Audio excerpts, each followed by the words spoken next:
Well, good morning, everyone. This is Captain Dan Blanchard coming to you from my office in Juneau, Alaska, which is also my home. And I have a really special guest today on our No Ordinary Adventure, my podcast and the podcast of UnCruise Adventures.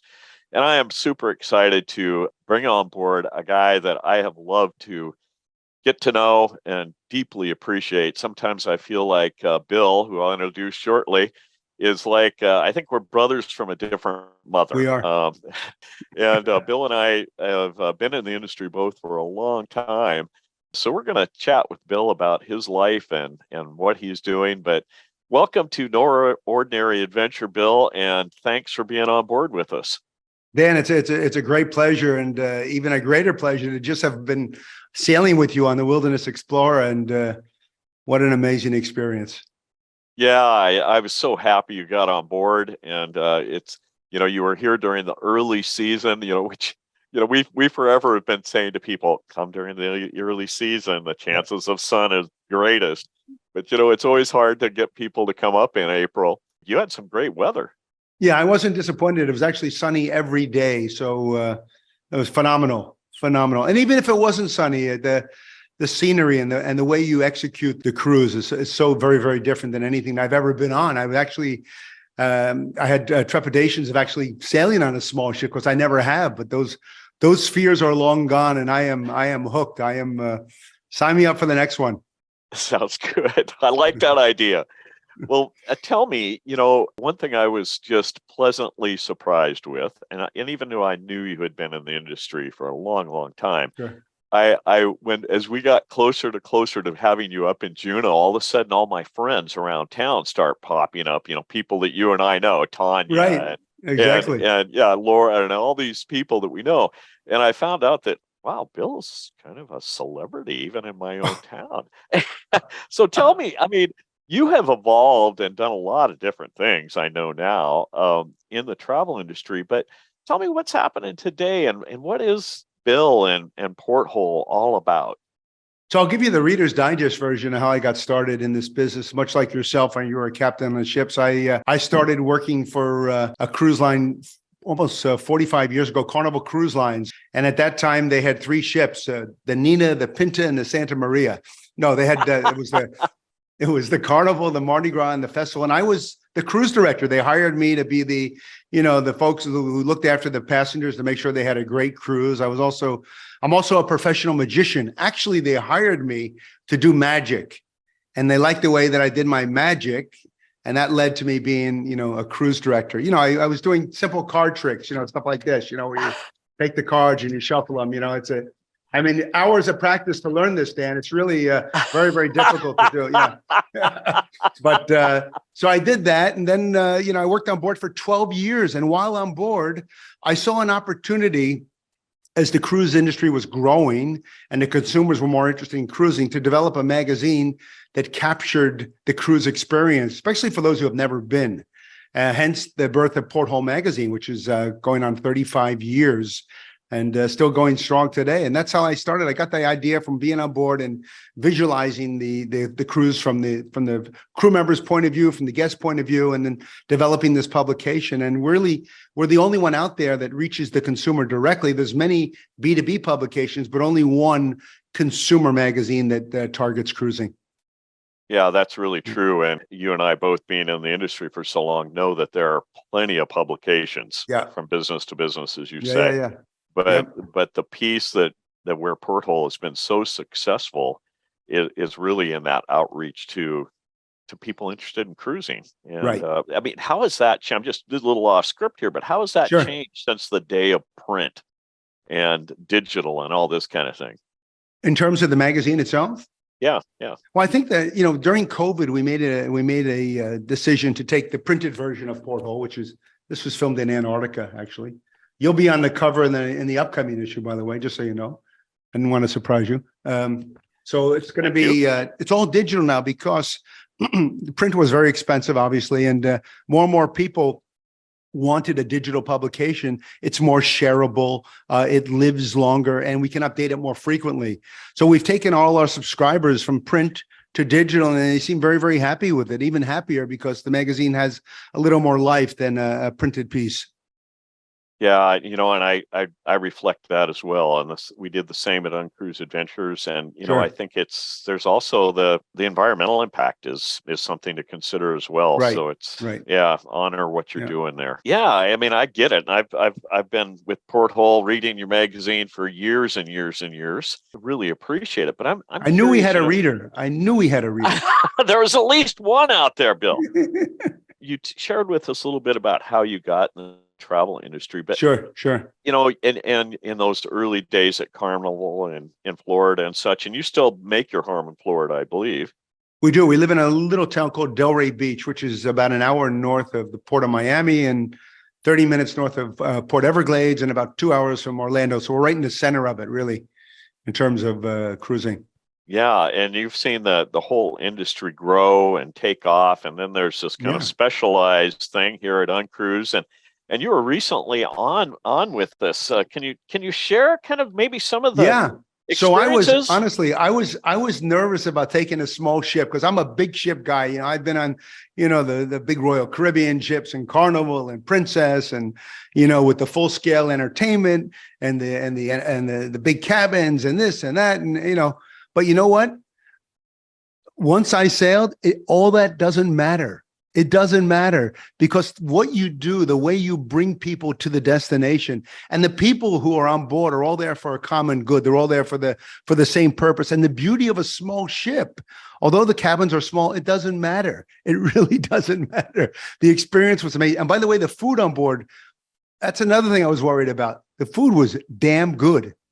I mean, it really, really was good. I can't remember the name of the chef, but every night he had something that outdid the previous meal. So I was very happy about that.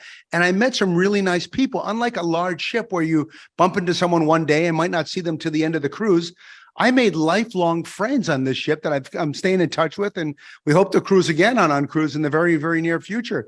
So the experience for me was eye-opening. And I'm a little hesitant to go back on a big ship after being on a small ship. It's actually being in Alaska on the larger ships. I've been on Holland America. I've been on Princess in Alaska. And you get up to the glaciers and it's really a drive-by, so to speak. But you guys take us into the area. I mean, you're that close. You can, not that you can touch the glacier, but it's a whole different perspective that you have. And the places that your ships can go, the larger ones cannot. So for that, I am hooked. Really am. Well, I appreciate that, Bill. And as you know, my significant other, Megan, was traveling with you on that trip. Yeah. And Poor girl. I think she wanted me to say hello, first of all. She's got the day off today. She was telling me just what a joy it was to work. I mean, you have a tremendously confident film crew. I believe, one of the things we were talking about earlier, the digital brochure, for instance, or the digital magazine in your case, I'm assuming that you, like us, have adapted, even been able to put video into that publication. Oh, absolutely. Yeah, I know the digital version has links every day to different videos. Usually the story is connected to a video that revolves around that particular story, for example. So we take advantage of that and we develop all the video content here internally. The fellow we took with us to Alaska, we have Christian, of course, who travels with me all the time. He's my digital right hand, helps with all the social. And our videographer, Felipe, who's been with the Discovery Channel for God knows how long, has a tremendous eye. And he's the one that will do anything for the shot. As you saw by the video, which we're releasing tomorrow, and we'll send you all the link, obviously. It's a 20-minute video about the experience from A to Z with UnCruise on the Wilderness Explorer. And if after you watch that video, you don't want to book, I would be very, very surprised because, I mean, it will hook you, honestly. Well, you did give me a sneak preview of that video, and I have to say, we've watched it at least 3 times, at least. Good. So it's been a lot of fun. I look forward to a release and sharing it myself. One thing I found with you and your team is I'm really curious. How does Bill and his team travel all over the world, go on all sorts of different types of tours, ships, cruises, you name it? I mean, what have you found are like keys to get behind that veil to really understand the what a company is doing or what a destination really looks like? We try to do a lot of research pre-cruise before we actually board the ship. But once we're on board, we we talk a lot to crew members actually who give us like a lot of inside tips about, what to do or maybe places to see in the various ports that give us a little, sneak peek. And then we follow the guests and we really watch what they do and try to create a video through the eyes of what the cruise guests would like to see. And we like to find those hidden spots in each port, those gems, if you would, that are off the beaten path that are not really readily available. So, I've been on ships for many, many years, and Felipe also worked on ships, and Christian as well. So everybody in our team has cruising in their blood. So we have a little bit of an advantage over, a video team that has never been on a ship, for example. Well, that's really interesting. When you mention about the crew and your team's experience on ships, back in the day when what's that Below Decks TV program? Yeah, Below Deck. Yeah. They contacted us and we were, kind of interested in maybe talking about, we thought, well, maybe that's a little bit too far below deck. but it seems like you found a balance in doing the research, but I find it quite interesting and actually encouraging that you spent so much time talking to the crew. Oh yeah. Because that's the crew really is great. Yeah. The crew is amazing. As a matter of fact, I went kayaking apart with Megan. I think the gal that was our server on board was so engaged. She went kayaking with me one day. I went hiking with someone else on board, and they were just amazing. And the expedition leaders, were just, one was better than the other. And they really are well schooled. They're not just expedition leaders that you put out there. They really know what they're talking about, honestly. So, well, that brings up a good point because, the expedition leader is really the person in our case that kind of guides you down the path. Yeah. But as you were being guided down the path aboard the Wilderness Discoverer, as you left the trip and maybe you're at home now, what are some of the remarkable memories that were important to you personally? First of all, the authenticity of the experience, the friendliness of the crew, and the authenticity of the crew. They weren't there to put on a show. They all wanted to be there. These are people, apart from, getting paid to work on a cruise ship or a boat rather, they love Alaska.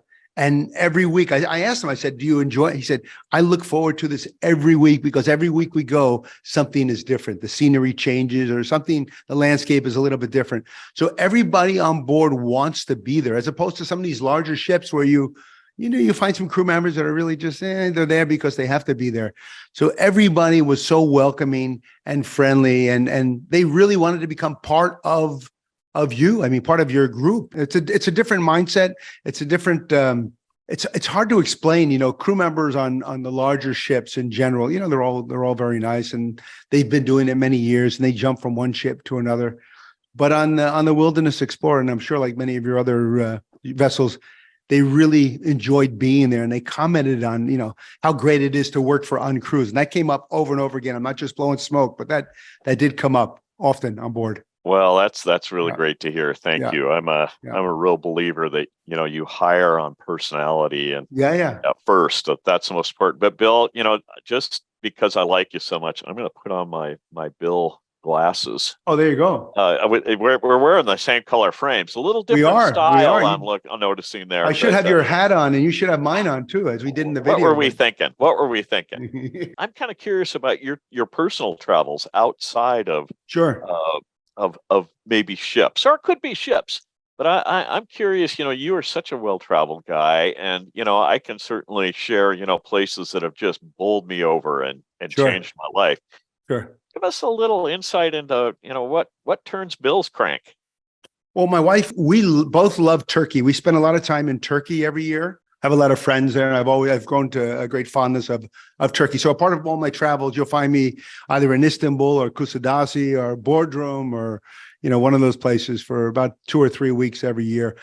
But apart from that, I'm traveling, and it's traveling for work, but it's really a love. I wouldn't do this if I didn't love doing it, because in the next month, I'm out nonstop. One trip after another trip after another trip after another trip. So, but we love Turkey. That's one place we both love to go. Yeah. Yeah. Well, it's a great maritime destination as well. Oh yeah. Yeah. The port there is quite active. Is there any crazy mishaps, or just, I can share, having gone to a destination and a volcano goes off while I'm diving underwater, and that was in the Solomon Islands, for instance. Right, And right. but is there something that you, through all your travels, that just sticks out in your mind as one of the most eye-popping experiences you've had?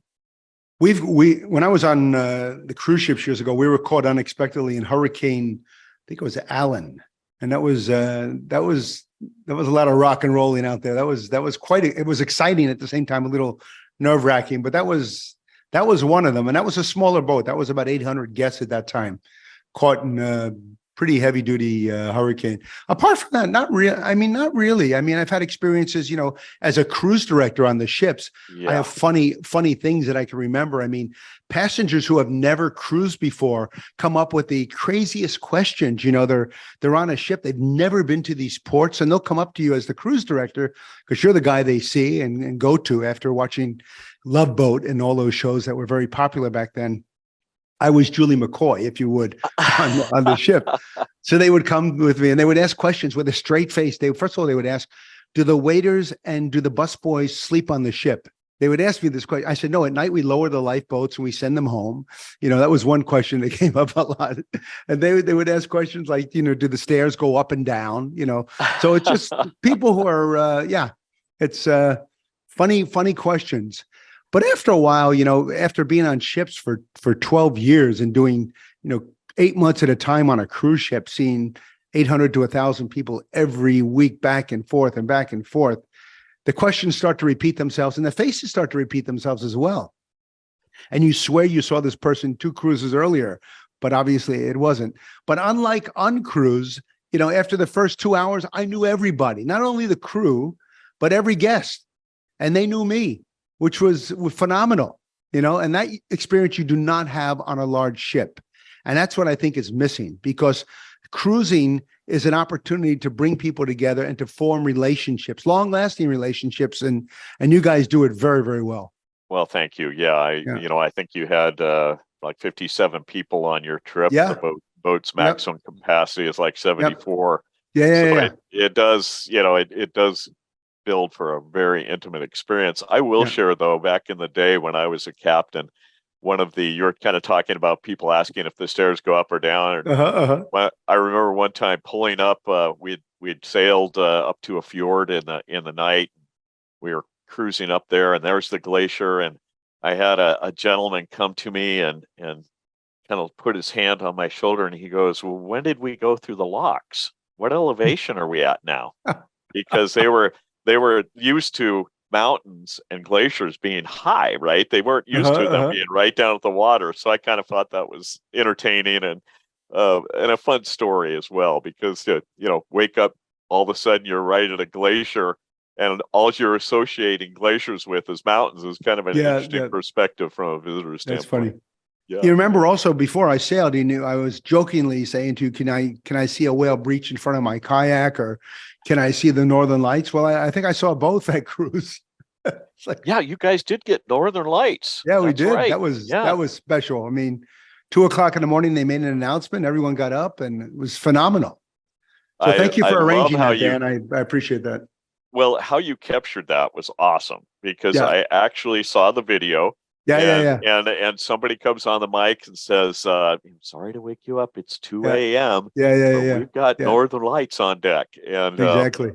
that is a joy about the early season. Now, that was the last week that we saw Northern Lights. Oh, you're kidding? Oh, wow. Well, we're getting so many hours of daylight, right? So right now it doesn't get dark until 9:30 at night or so. Right.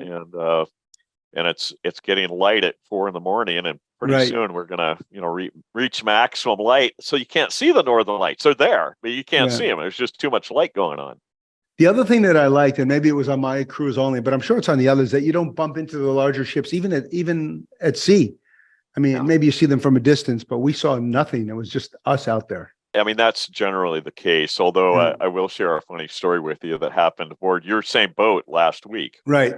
They were up in Glacier Bay, right next to the anchored right in front of L'Amplou Glacier, and the Norwegian Bliss went by, and they were having their polar plunge with a bunch of kayaks out right when the Bliss went by, and we actually had people off that ship. They had their telephoto lenses and they were taking pictures, and she said we all went hurrah when the people went in the water. Oh, that's So even funny. the big ships are kind of, I think, appreciate what we Oh, do. I'm sure they're envious seeing that. Yeah, Yeah, absolutely. yeah, yeah. Yeah. As you're looking towards where Porthole is going these days, and Mhm. and for those of you listening, Porthole is really just a good encompassing cruise magazine that covers everything from adventure cruise to the bliss that I just mentioned. Yep. But Yep. but where do you see Porthole going, and what's in your mind's eye for 5 or 10 years down the road? Well, we'll continue obviously publishing it online. Porthole.com has become the go-to website for cruise news and what's happening in cruising. And we're updating that probably 4 or 5 times a day. So if you're interested in cruise news and knowing what's happening out there, with all cruise ships and small ships, large ships, porthole.com would be the go-to place. Regarding the travel show, we're in discussions now with Amazon, and we're talking a little bit to Netflix. We would love to get this on the air as a series. We've done about 12 episodes so far, so we'd love to continue doing that and find a home for it somewhere on one of the streaming services. Oh, that would be so awesome. I Yeah, think personally, I believe the streaming services is the right direction to go. yeah, Maybe we'll see you on Amazon Prime or something like that pretty soon. yeah. But I must say Well, the show that we did with you, apart from the scenery, and it really was one of our favorites. And it's not only me talking; it's my videographer and Christian. It just yeah. It well, really touched us, honestly. It really did. And coming from somebody, as I mentioned, it's normally a big ship guy. I was reminded of an experience you had on board the boat. I'm just curious about your interpretation Sure, of this sure. because my wife Megan was on board with you, and she was working with her guides of some Yep, early season training, and also yep, was kind yep. of acting as your kind of escort and such. Yes. And she said that something about being down in front of a glacier with all these blocks of glacier ice around, and something about a calving and a wave. Yeah. Yeah. Do you want me to? Oh, yeah. That was thrilling for me, actually. I've seen calving before from a cruise ship, but I've never seen calving like this. It was like half the glacier came down, and then suddenly there was a bit of not a wave that came at me, and I have never experienced it that close. So I started running. I fell on the ice and cut myself, but it's fine. But now I can tell everybody the story about Well, how I really got cut. Yeah, it was a bear scrape. It had nothing to do with the ice. Yeah. well, But that what I was found that was thrilling. Well, it was, and I had there was some crew video going on at the same time, Yeah, yeah, and yeah. so the scene of this calving taking place and a wave running against coming up to the Yep. beach, and Yeah, and yeah. I thought this was classic Bill and staff because Yeah. your staff was really working hard, your Yeah, I know. photographers, I and had to pull Felipe because he was there yeah. with his camera. I said, Felipe, let's go. Meantime, I'm bleeding. He's more interested in getting the shot. Well, I think it just speaks to how close you can be to stuff. We had, of course, the guests were out of there right away, Oh, but yeah, you yeah, guys yeah. went for the last picture as long as Yeah. you could, and you got it. And Yeah. I'm looking forward to seeing Oh, that. it's in the video. Yeah, yeah. It's in I the know video. it. Yeah, yeah, It's yeah. totally awesome. Yeah, yeah, But yeah. I guess that's the kind of experience you have out in the That wild. was that, and the whales, breaching very close to our kayak, and just the bald eagles everywhere. We saw a bear from a distance. The seals were just a plethora of seals passing by on the boat. I don't think we missed anything really. I think Yeah, it was a perfect week. well, you guys were able to get up to Johns Hopkins, which closes Yeah. here soon because Yep. of the very thing Yep. you're talking, the harbor seal pupping season. Right. Yeah. Exactly. Exactly. It was amazing, Dan, honestly. And for those who have never considered small cruising from a guy who has lived on big ships and loves big ships, go ahead and give it a go, because you will not be disappointed with UnCruise. Honestly, you really will not. And I speak from the heart. I'm ready to go. I'm ready to go next week if I could. So Well, we'll get that happening, and Bill, thank you. That was a true no, my testament. pleasure. Makes my heart feel good My because pleasure. we try to do things a little differently. Thus, the in Yeah, uncruise. yeah, exactly. Yeah, yeah. Exactly. I look forward to getting on with you. We're working on a new northern Baja itinerary that goes up to the Ah, Midriff Islands, oh wow. and that'll be coming out in the fall of 24. up there, that's where the sperm whales hang out and where we see Oh, leatherback turtles. And who knows, I might try to recruit you to come on board with me on maybe our count, expedition trip up there. count me in. Count me in. I even considered giving up what I'm doing to become an expedition leader. How do you feel about that? Sign. Where's the contract? I'm looking for it. The thing is, my whole routine would be based on comedy, so yeah, people might be laughing. They might not learn too much though. So, Well, maybe we'll match you up with somebody. yeah, there you go. There you go. That, by the way, the crew did want me to pass on. They were here over the weekend before they Oh, headed okay. out, and they wanted me to pass on. It was kind of Bill, the card trick guy. Yeah, I was doing card tricks for the crew. Yeah. Is there anything else that we haven't covered that you'd like to share? Maybe share a little bit more about how people can find you and that kind of thing?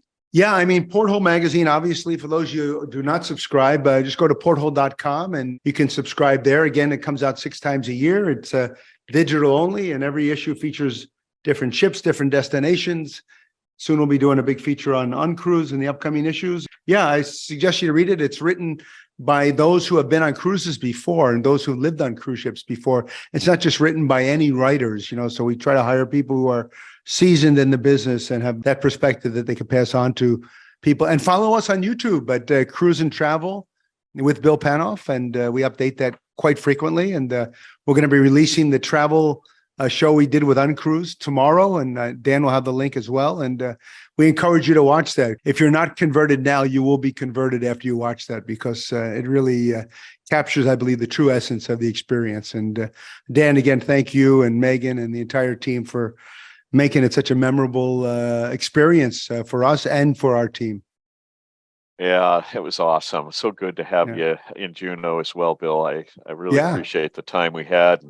Send my best to everyone. Thanks for the opportunity and continued success, Dan. Well, thanks for listening today, folks. A couple things that I'd just like to share with you before we close down today.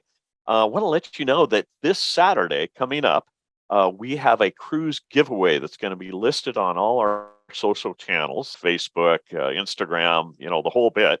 And I also want to let you know that coming up here, kind of as a teaser, we're starting some new routes and itineraries as we redevelop and kind of redeploy post-pandemic here. We are going to be going much deeper into Alaska. We start next spring, or actually next winter in February. Next year, we're also moving into Prince William Sound. And then in 2025, we're going out to the Aleutian Islands, all based out of Whittier, Alaska, out to Dutch Harbor. So this is a very rare opportunity to actually come to Alaska, sail out in the Aleutian Islands and back. So we've got some great things coming up. We're also expanding our Mexico routes to the far north of the Sea of Cortez, where in the past we've used to experience sperm whales up there a lot. Quite a few different things coming up as we respond to the new day that we're all experiencing now, travel post-pandemic. So thanks anyway for joining me on No Ordinary Adventure. And I look forward to seeing you wherever UnCruise travels. Thank you very much. And thank you for watching.